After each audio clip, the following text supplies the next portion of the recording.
Leave it. Here. Thank you, sir. Good night, sir. Good night.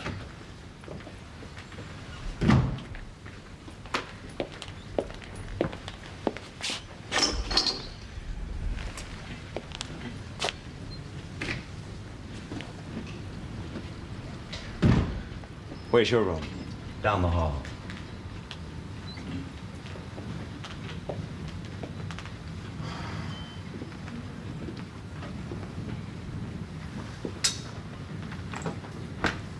I'm going out for a while. Now? But we just got here. I'm going back. Where? Nobody gets rid of me that easy. I'm gonna have another talk with that girl and she's gonna change her mind, you see. You're crazy. I think he followed us. Who? Did you see anyone? No. No. He's dead long ago. Is he? Yes, but that girl, now she's alive, and you know me, I'm gonna get her. The trouble we're in now is because of you and a girl. Look, stay here. Forget about her. Not a chance. I'm not asking you, I'm telling you. Now you stay away from her or you'll be sorry. Stangerson, are you threatening me? Maybe. That's a laugh. Look, you can risk your own neck if you want to, but not mine. I've got a right to protect myself, and I'm going to. I mean it. You go back to that boarding house and I'll... And you'll do what? You haven't got the guts. I'll be back soon. With the girl.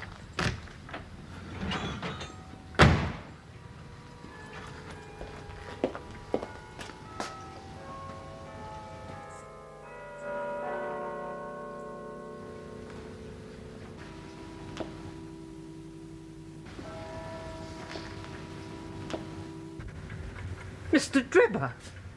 Good evening, ladies. Well, why have you come back? Is there something you've left here? Yes, you could say that. My cigar case. I believe I left it on the dressing table. Will you please wait?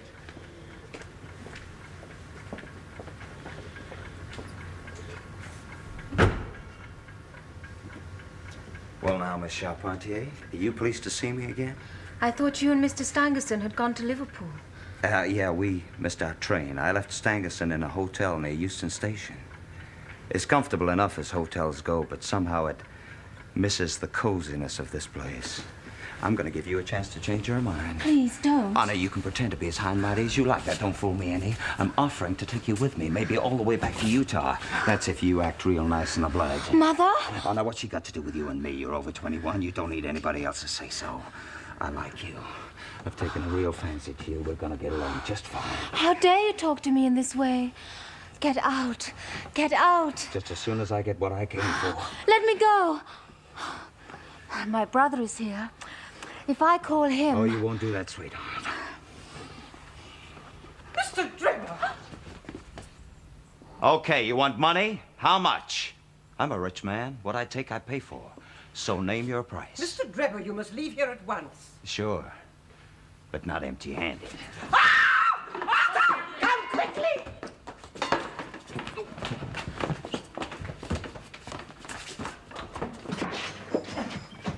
kill you for what you've done. I'll kill you if you're here. No, Arthur! Oh! No, Arthur, come back. Let him go. Cab, sir. Halliday's Hotel, Little George Street, and hurry!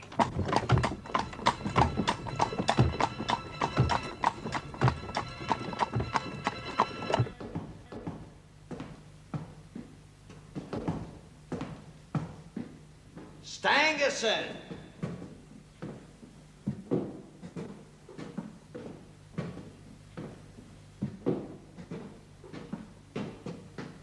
Hey, wait a minute. This is the wrong place. This isn't my hotel. Nobody lives here. It's empty. Look at it, you stupid.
I've never read such boastful nonsense in my life.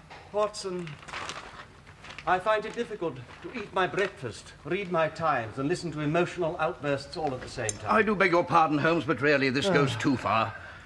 I take it that you have read the article since you have marked it, eh? Yes, I've Well, read what rubbish, eh? it. You think so? Here is a fellow who insists that by a person's fingernails, his coat sleeve, boots, shirt cuffs, knees of his trousers, that any halfway intelligent man can tell at a glance his history or trade or profession to which he belongs. Well, I admit that you, Holmes, from time to time have surprised me with your remarkable powers of observation, but even you would never make such a sweeping generalization. Oh, but I would. What's more, I do. Oh, come now. I wrote that article myself. You did?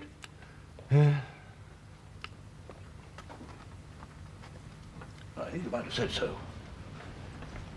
Ah, there seem to be no crimes and no criminals these days. What is the use of having brains in my profession? From the point of view of the criminal expert, London has become a singularly uninteresting city. Cha! No crimes to detect, or at most some bungling villainy that even a Scotland Yard official can see through. Oh, dear.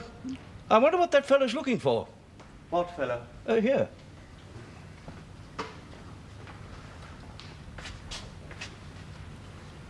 Oh, you mean the retired sergeant of Marines?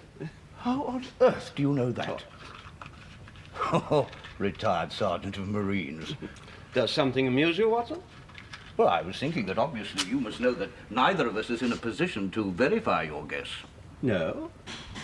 It seems that we have a visitor. Perhaps you'll be a good fellow and show him in.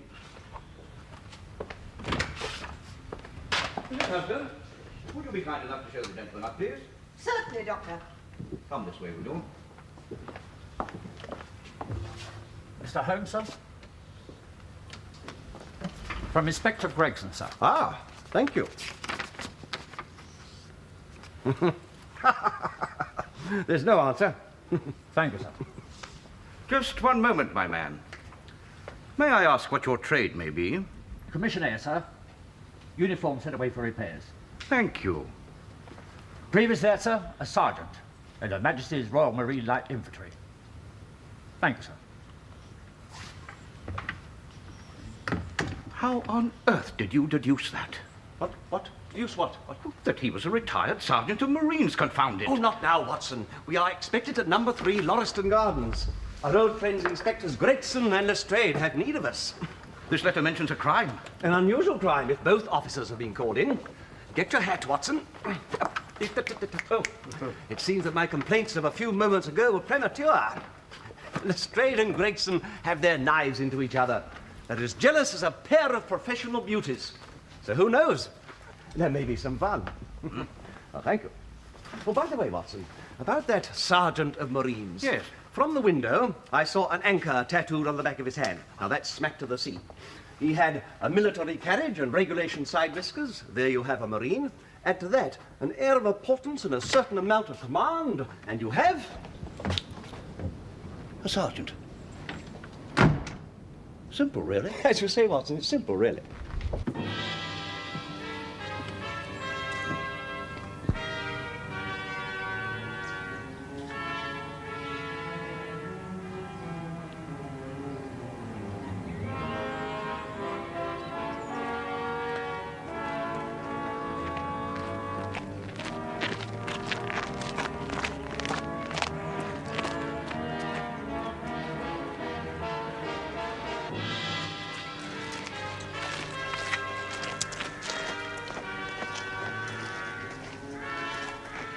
Good day, gentlemen. It's good of you to come, Mr. Holmes. I've left everything untouched. Except that garden. A herd of buffalo passed along. There couldn't be a greater mess. No doubt, Gregson, you'd drawn your own conclusions before you permitted this. I've had so much to do inside the house. I relied on my colleague, Mr. Lestrade, to look after this. You didn't come here in a cab? No, sir. Nor Lestrade? No, sir.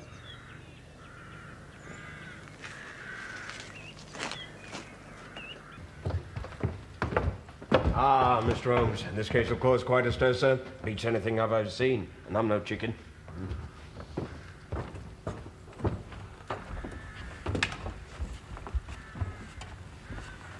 All that we know so far is that whoever did it is wounded. The blood, sir, all over the place. Is there no wound on the body? No, sir. And as you surmise, the blood would appear to belong to the murderer.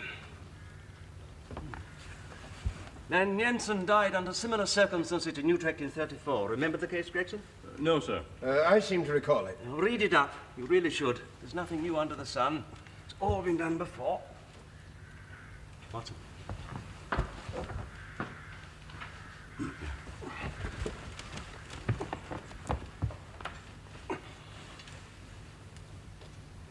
Yes, you can take the body to the mortuary now.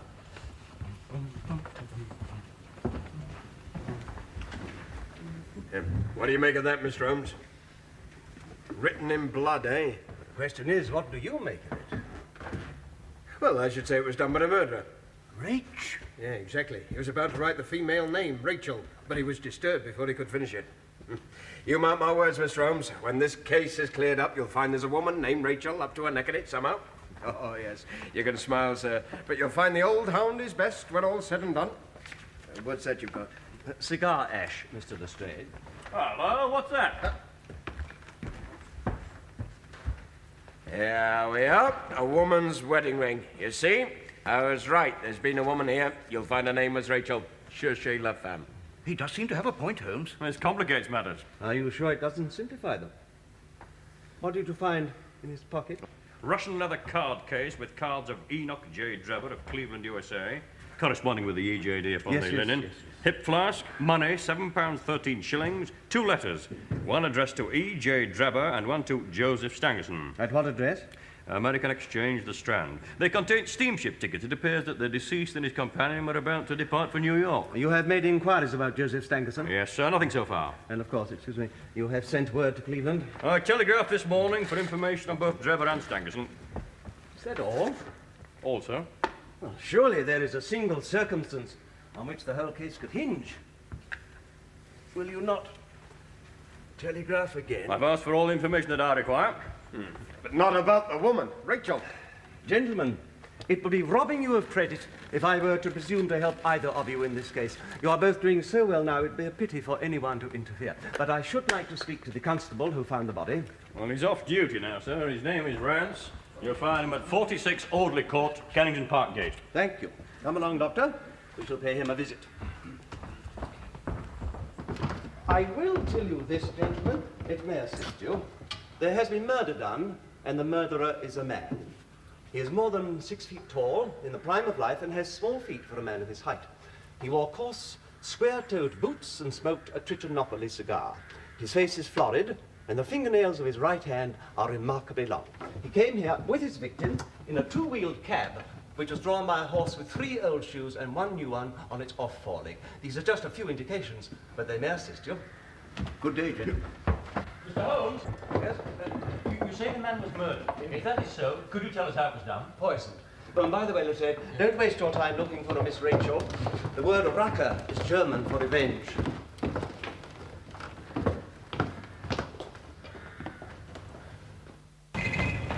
There's nothing like first-hand evidence, Watson.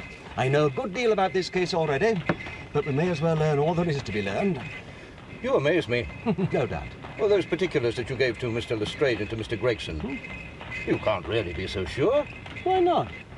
Well, how do you know about the carriage in which the murderer and his victim arrived, for example? Child's play. The marks made by the carriage wheels and by the horse's hooves in the driveway told me all I needed to know. And the murderer's height? Well, You when said over 6 feet. Yes, I did. But when a man writes on the wall, his instinct leads him to do so at the height of his eyes. Now, that writing was just over 6 feet from the ground. And his age? Well, I deduced that from his footprints. Any man who can take strides of 4.5 feet could hardly be in the sear and yellow. Wonderful. Oh, it's commonplace. Well, is there anything else that puzzles you? Yes, fingernails. Well, now... No, wait, just one moment, please. Trichinopoly cigar. Well, now, the writing on the wall was done with a man's forefinger dipped in blood. The plaster was slightly scratched in doing so, which would not have happened if the man's nails had been trimmed.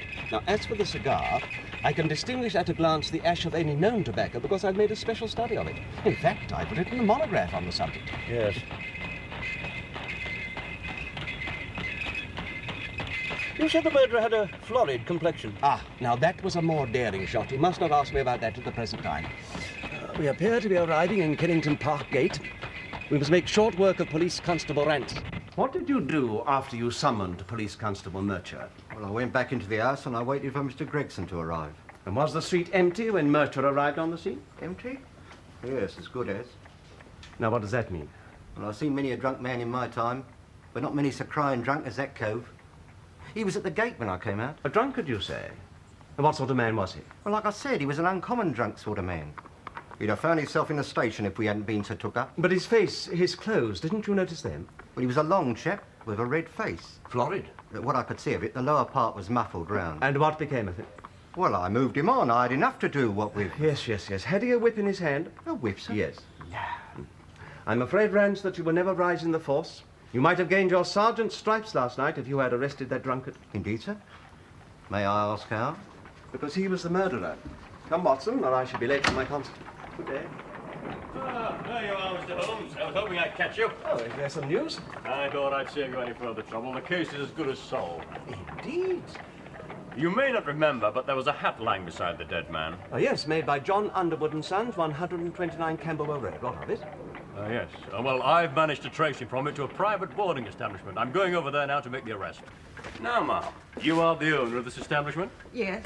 And Mr. Enoch J. Drebber was one of your boarders? He and another gentleman were staying here, Mr. Stangerson. You know that Mr. Drebber is dead? Yes. When was the last time you saw him? He and Mr. Stangerson left here last night at 8 o'clock. About 8, you say? And neither of them returned? No. Yes. Mr. Drebber came back an hour later. Alice. Mother, there's no use in our lying to this gentleman. We can find out the truth easily enough. Very astute of you to realize that, miss. So the man Drebber returned here. What then? Mr. Drebber and the other gentleman stayed here for 3 weeks. Mr. Stangerson was a quiet, reserved man. But as for Mr. Drebber, well, after 12 o'clock in the day, he could hardly ever be said to be sober. He was an extremely coarse person. His manner towards the maidservants was disgustingly familiar. On one occasion, he actually attacked my daughter. Attacked? I don't know what else one could call it. He came into my bedroom and tried to kiss me. He was drunk. And then? I would not have such a person in my house. I told him he must leave at once, and that was the reason for his going. Mr. Stangerson went with him, of course. And that happened last evening? I cannot tell you how glad I was to see the last of that man. I mean, quite apart from everything else, my son Arthur was home on leave from the Navy, and he had such a violent temper. If he had found out what Mr. Drebber was really like, there's no telling. Just so, ma'am. No, what I meant was, Arthur is so devoted to his sister. Not that he would ever harm anyone. Oh, we'll see about that, ma'am. Now, what happened when Mr. Drebber returned him? I really don't know what to say. I was alone, and he'd been drinking. He asked me to go away with him. When my mother told him to leave, he offered me money. Then my mother screamed, and the next thing we knew, Arthur was in the room. Mr. Drebber ran out into the street. Arthur followed him. They struggled, and then Mr. Drebber jumped into a cab. Arthur ran after it, and... well, I don't know anymore. At what hour did your brother return? I don't know. I see. He had his own latchkey. So he must have returned after you and your mother went to bed last night. I suppose For so. all that you know, he could have stayed out until 2 or 3 this morning.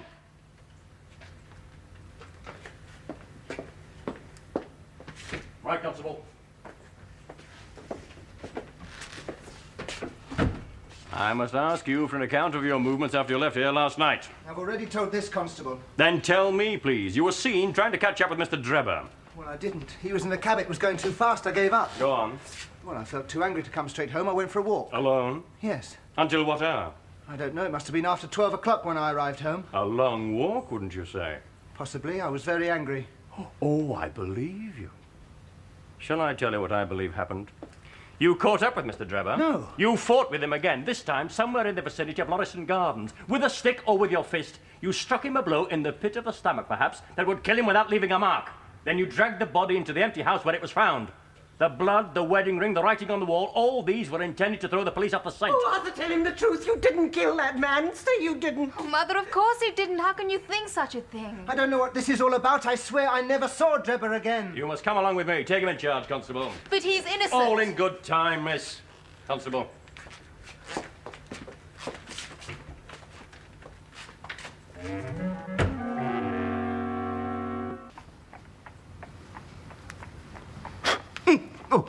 Oh, it's you, Holmes.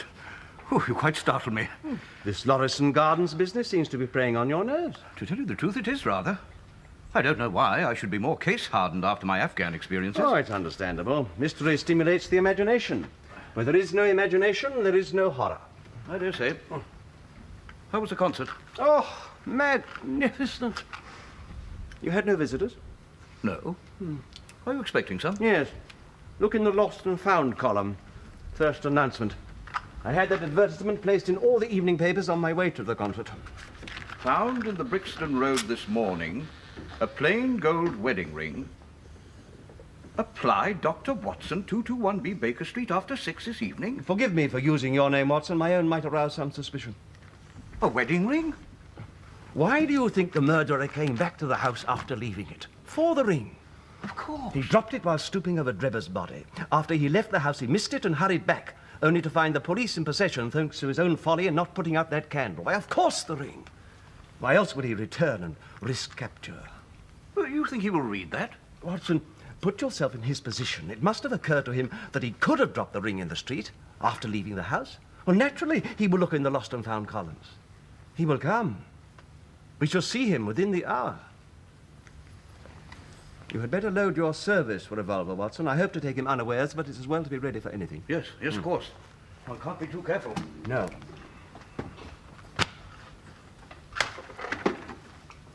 Hello, what's this? What? Oh, that's some aspects of the case that seem to admit of no explanation. Just a few notes, that's all. How came the two men into the empty house? What became of the cabman who drove them? How could one man compel another to take poison? Where did the blood come from? What was the reason for the murder, since robbery had no part in it? You sum it all up very succinctly, Watson.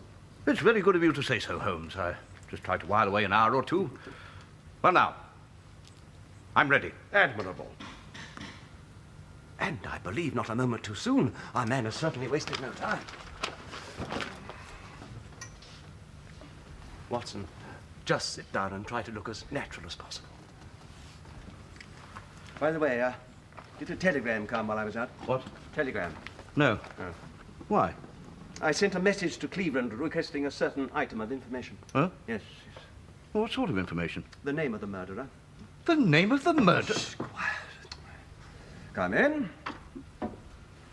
There's a person wants to see you about an advertisement in the Standard. Oh, thank you, Mrs. Hudson.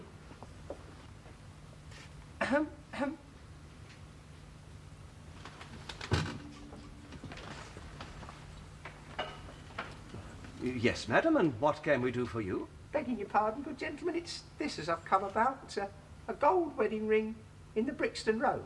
The ring is yours? Oh, no, sir. It belongs to my girl, Sally. Is it? Ah, the Lord be thanked. Our Sally will be a glad woman this night. This is it. This is the ring. Take it then, and I suggest you tell your daughter to be more careful in future. I'll tell her, sir, and thank you. Thank you both 100 times. Not at all. Entirely my pleasure. Good night. Good night. Oh, our Sally will be a happy girl this night. Oh, Holmes, really, what a splendid murderer. And the ring you gave her. I bought it this afternoon. Quiet! Give her time to get downstairs. Let me have your revolver. If I'm not mistaken, she'll lead me straight to our man. No, Watson, wait here.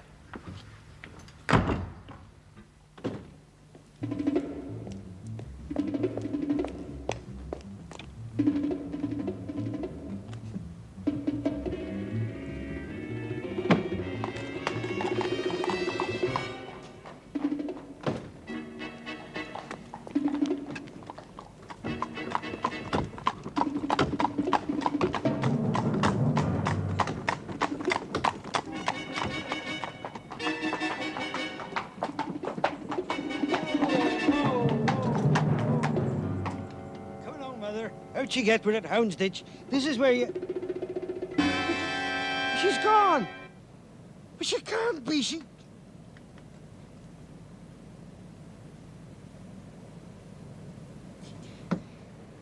Hey, what about me fare? Thank you, sir. You're a tough.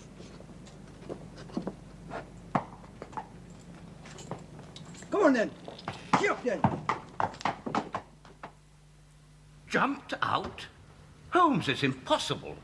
Are you trying to tell me that that feeble, tottering old woman jumped out of the cab while it was in motion without either you or the driver seeing her? Old woman be damned. We were the old women to be taken in. Must have been a young man, and an active one, too, besides being an incomparable actor. But do you mean to say that he was the one who... No. Our murderer is taller. Watson, I would not have the Scotland Yarders know about this for the world. They'd certainly never let me hear the end of it. I don't think there's anything to be ashamed of, Holmes. Even I was deceived. Remarkable performance. What did you say, Watson? You've seen me riding in the streets. Well, how do you like me, eh, boys? The way I use my hands and feet's a little bit tricky, eh, boys? And oft I feel my anger rise through hearing vulgar people's cries. I sometimes wish myself in rags when the boys shout, "Watch your backs!" The fellas all shy up when they see me on my bike, but I'm as cool as any icicle. As I fly, the boys all shout, "Does your mother know you're out?" I only say, "Salute my bicycle!"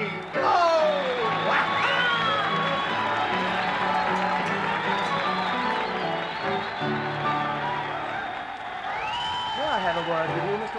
McDonald. Oh, sorry, gents. Can't talk.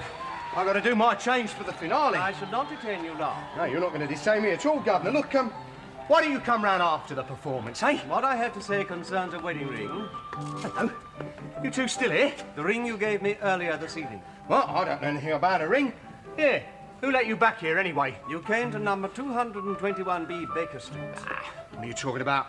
I've never seen you before in my life. You disappoint me, sir. I should have thought an artist of such superb accomplishments would risk anything, even the gallows, rather than deny his own talents. It appears I was wrong. Come, Watson. Gallows? This is a matter of murder, Mr. Daly, and I fear you are implicated. Murder? My colleague and I thought you might prefer to talk to us rather than to the police. However... Oh, wait, don't go. Look, I don't know anything about a murder. It was a wager, see? He bet me £5. Who did? Him, the big bloke. Look, it's like this. I was in the alehouse next door. We see, when he comes in and he buys me a drink. Started to tell me what a great performer I am. So we gets to chatting. He says, dressing up on the stage as a woman is one thing, but I wouldn't be able to take anybody in face to face away from the theatre. So it's a wager, right? £5. He sees this advertisement, you see, in the newspaper. And he says I'm to dress up as this old girl from Houndsditch, and if I get the ring, he'll pay me. And you succeeded brilliantly. I compliment you. And no doubt you gave him the ring. Oh, yeah, he was waiting for me in the alehouse. Hey, I don't think he's there now. No, I'm sure he isn't. Thank you, Mr. Daly. Yeah, look, wait a minute, gents, before you go. As I say, I don't know nothing about a murder, you see. It was a wager, like I say. Look, I've got to go on now. Weren't any trouble with her? No trouble, Mr. Daly. Oh, well, that's all right then. Nice of you to treat it like a sport. Come in and see the entertainment sometime. My treat, eh?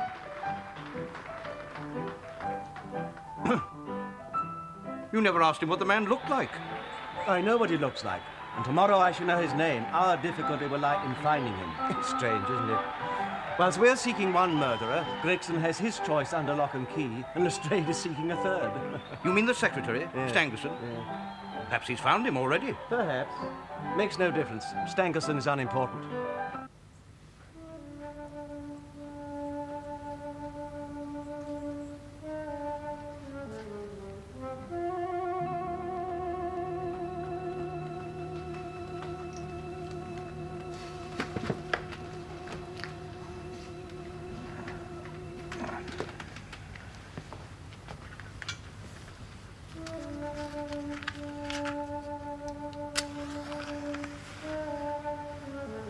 Trevor, where you been?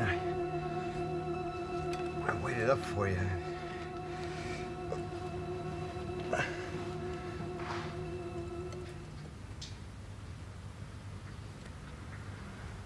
No.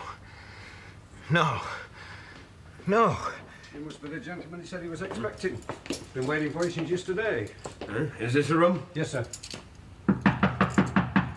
Mr. Stangerson, I'm a police officer. Open the door, if you please. Open it up.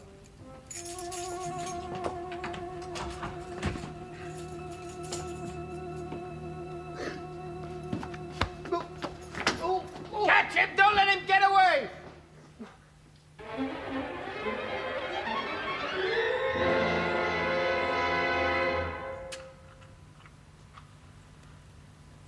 Stangerson dead. But it doesn't give the details of how. All it says here is that a body was discovered in a hotel near Euston, and the police have declined to make a statement.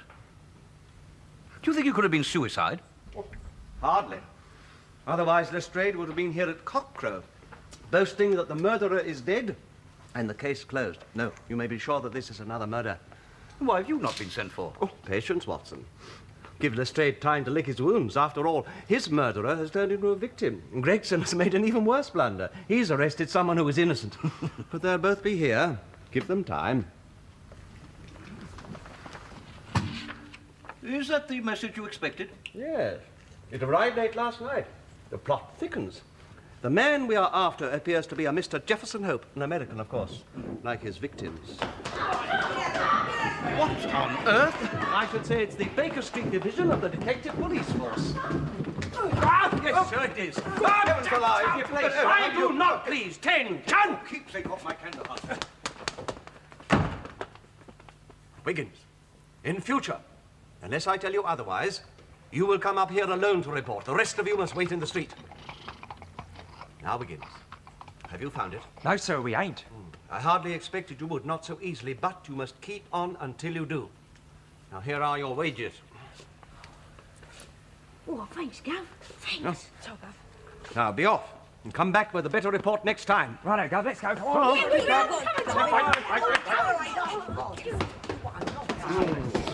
There's more work to be got out of one of those than a dozen on the force.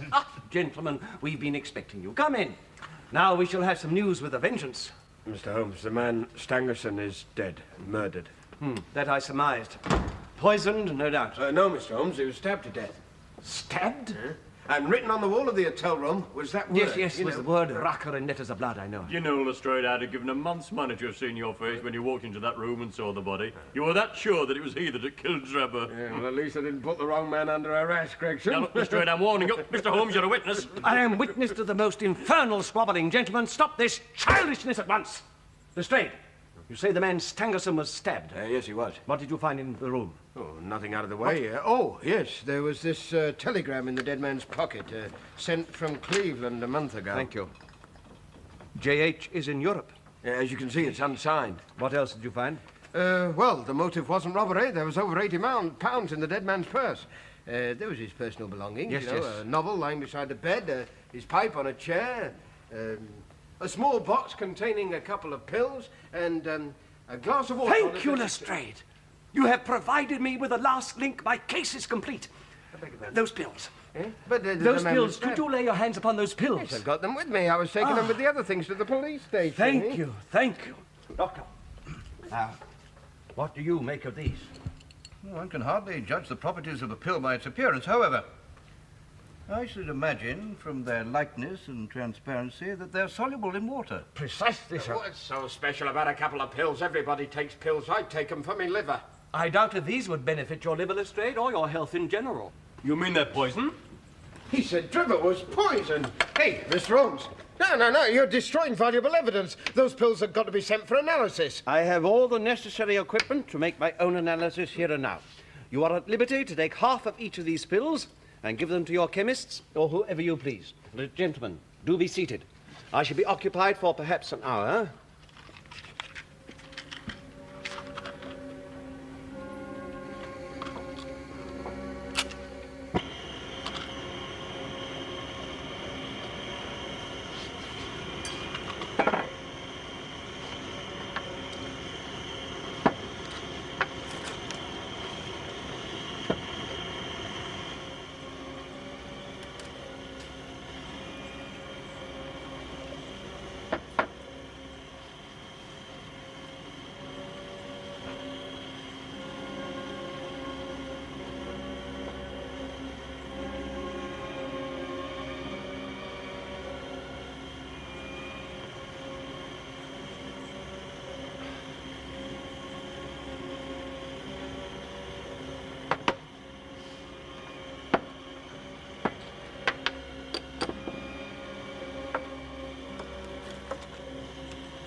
Well, Holmes?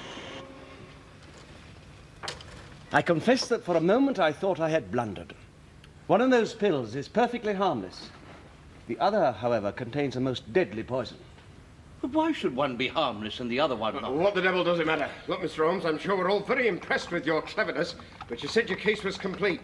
Now, if you have any suspicions, I demand to be told them. Quite right. We've already had 2 murders. If we give this assassin time to commit a third...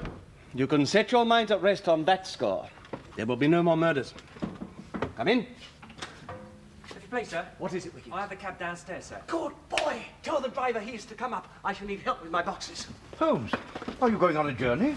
Gentlemen, I am grateful to you for bringing me into this matter.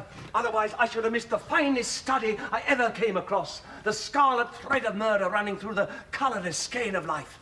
It has been a pleasure to unravel it. Unfortunately, you both overlooked the most important clue of all. Not a clue, really, but a matter of common sense. What was that? Why, the purpose of the wedding ring. By the way, Lestrade, why don't you introduce a pattern like this at the yard? The spring works like lightning. Come in. Oh, Candy, just give me a hand with this box, will you? Thank you. Holmes, what are you doing? What's on?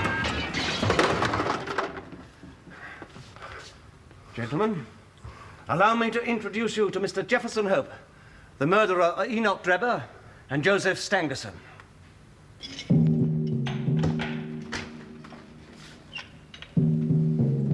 Mr. Holmes, I am glad to see you.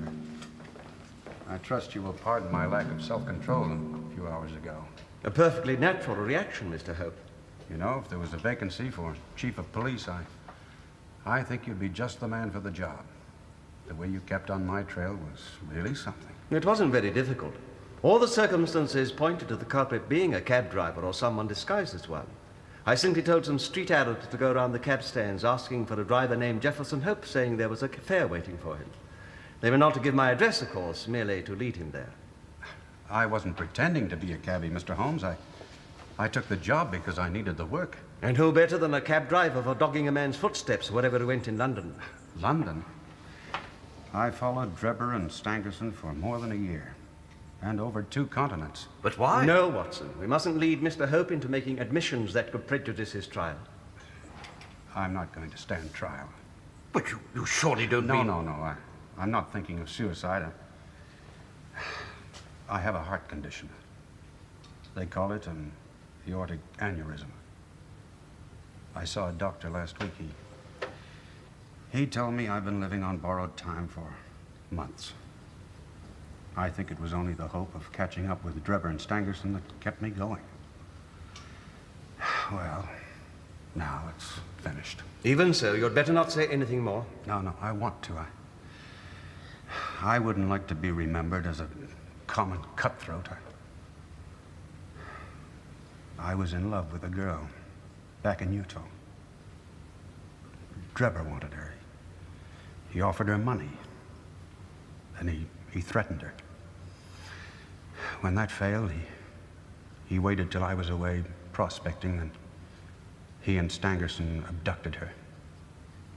By the time I returned a month later, she and Drebber were married. She broke her heart over it. The ring. I took the ring from her finger when she was dead. I swore that Drebber's dying eyes would rest on that ring, that he would know why he was being killed. I followed them everywhere. When they needed a cab, it was mine they found waiting.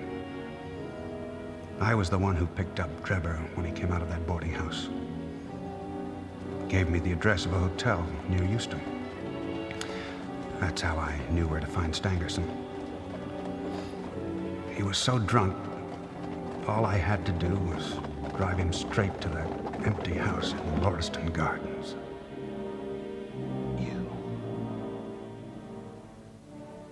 You dog. I followed you from Salt Lake City to Petersburg. You have always escaped me.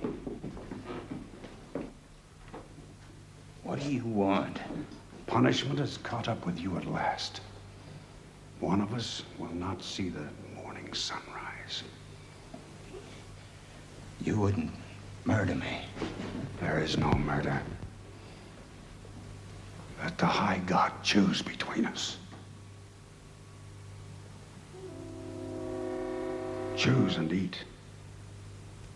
There is death in one, life in the other. I shall take what you leave. Let us see if there is justice on earth, or if we are ruled by chance. Choose.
I told you, Watson, that our man had a florid complexion.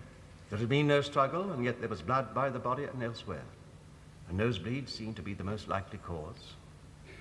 It was the blood that gave me the idea for writing the German word for revenge on the wall. I thought it might have led the police off on the wrong scent. Yes, I realized that. But a real German invariably prints in the Latin character. You did not. However, I don't suppose the Scotland Yarders would have known that. Later that night, I went to Stangerson's hotel. I got into his room through a window. I offered him the same choices I had offered Drebber. But instead of jumping at the chance of safety, he went for my throat. We struggled. I drove my knife through his heart.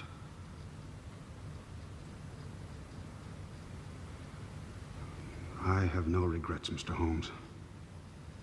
They both deserve to die.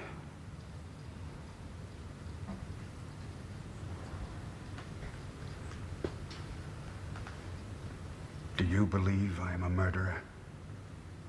Yes.